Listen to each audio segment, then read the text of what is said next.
नमस्कार दोस्तों, आइए जानते हैं महाराष्ट्र की बड़ी खबरें। आज की पहली खबर है कि महाराष्ट्र में मराठी न बोलने पर ऑटो चालक की पिटाई। महाराष्ट्र के पालघर जिले में मराठी नहीं बोलने पर एक ऑटो चालक के साथ शिवसेना यूबीटी कार्यकर्ताओं ने मारपीट की। इसका वीडियो सोशल मीडिया पर जमकर वायरल हो रहा है। वहीं अब इस घटना को लेकर बीजेपी सांसद निशिकांत दुबे का बयान सामने आया है। मराठी न बोलने पर ऑटो ड्राइवर से की गई मारपीट पर बीजेपी सांसद निशिकांत दुबे ने एक्स हैंडल पर पोस्ट कर कहा, ठाकरे परिवार की पार्टी लातों के भूत बातों से नहीं मानते।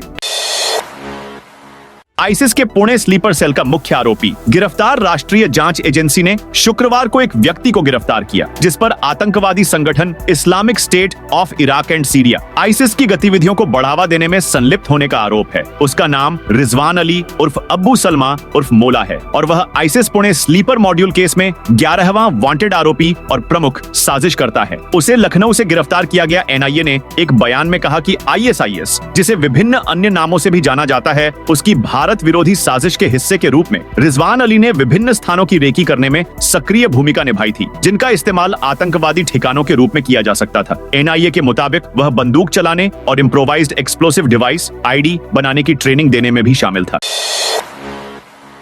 जयंत पाटिल ने एनसीप एसपी के अध्यक्ष पद से दिया इस्तीफा। शरद पवार की एनसीप में बड़ा फेरबदल हुआ है। जयंत पाटिल ने अध्यक्ष पद से इस्तीफा दे दिया है। वहीं शरद पवार ने अब शशिकांत शिंदे को पार्टी का नया अध्यक्ष बनाया है। शशिकांत शिंदे मंगलवार को कार्यभार संभालेंगे। हाल ही में जयंत पाटिल ने पार्टी प्रमुख शरद पवार से मांग की थी कि उन्हें प्रदेश अध्यक्ष के पद से मुक्त किया जाए। उन्होंने 10 जून को पार्टी की वर्षगांठ पर ही इस्तीफा देने की इच्छा जताई थी।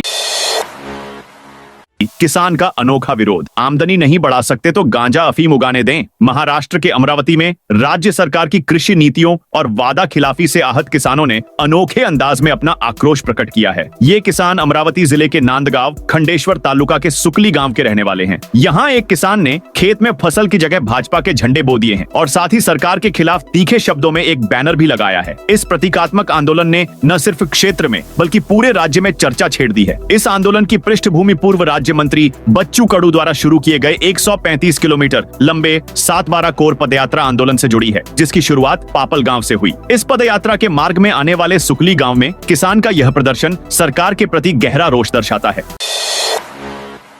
उद्धव राज ठाकरे की एकता से महाराष्ट्र को मिलेगी नई दिशा। शिवसेना यूबीटी के सांसद संजय राउत ने रविवार को अपने साप्ताहिक कॉलम रोकठोक में उद्धव ठाकरे और राज ठाकरे से एकजुट होने की अपील की। उन्होंने दावा किया कि अगर ये दोनों ठाकरे भाई साथ आते हैं तो यह महाराष्ट्र को एक नई दिशा देगा। संजय राउत ने दावा किया कि बीजेपी का महाराष्ट्र की एकता और मराठी अस्मिता से कोई लेना देना नहीं है। उन्होंने आरोप लगाया कि भाजपा की नीति पहले मुंबई को लूटने, फिर मुंबई को केंद्र शासित प्रदेश बनाने, अलग विदर्भ का खेल खेलने और अंत में महाराष्ट्र की पहचान को खत्म करने की है। राउत ने कहा कि लोग मुख्यमंत्री देवेंद्र फडणवीस को नहीं भूले हैं, जब उन्होंने नागपुर में आंदोलन के दौरान विदर्भ ही मेरा एकमात्र राज्य है वाले पोस्टर लेकर प्रदर्शन किया था। उद्धव गुट के नेता ने चेतावनी दी कि अगर ठाकरे बंधुओं की एकता और नेतृत्व नहीं बचा तो एक दिन मुंबई अडानी लोढ़ा जैसे बड़े पूंजीपतियों की झोली में चली जाएगी और शायद वह महाराष्ट्र का हिस्सा भी नहीं रहेगी।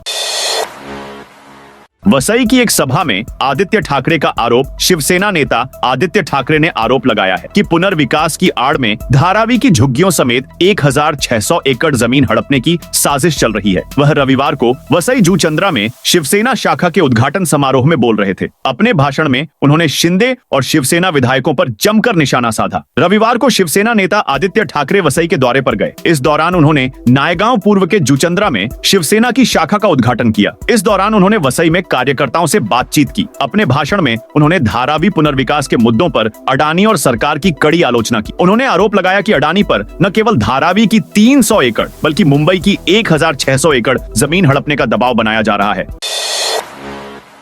अहिल्यानगर में 12 नगर पालिकाओं के लिए सदस्यों की संख्या आरक्षण के साथ तय। राज्य चुनाव आयोग के निर्देशानुसार विभागीय आयुक्त प्रवीण गेडाम ने चुनाव की प्रतीक्षा कर रहे जिले के 12 नगर पंचायतों और नगर परिषदों के लिए जनसंख्या के आधार पर आरक्षण सहित सदस्यों की संख्या निर्धारित की है। सदस्यों की यह संख्या राजपत्र में प्रकाशित की गई है। श्रीरामपुर नगर परिषद में सबसे अधिक 34 सदस्य होंगे, जबकि नेवासे नगर पंचायत में सबसे कम 17 सदस्य होंगे। जिले की 12 नगर पालिकाओं श्रीरामपुर, कोपरगांव, संगमनेर, जामखेड़, राहाता, शेवगांव, राहुरी, श्रीगोंडा, पाथर्डी, देवलाली प्रवरा और शिरडी में चुनाव प्रस्तावित हैं। इनके वार्ड गठन का कार्यक्रम चल रहा है। तदनुसार 22 से 28 अगस्त के बीच आपत्तियों के साथ वार्ड गठन का मसौदा प्रकाशित किया जाएगा, जबकि अंतिम वार्ड गठन 3 से 6 अक्टूबर के बीच प्रकाशित किया जाएगा। तो दोस्तों, यह थी आज महाराष्ट्र की बड़ी खबरें। आप इस वीडियो को कौन से जिले से देख रहे हैं, उस जिले का नाम जरूर बताइए।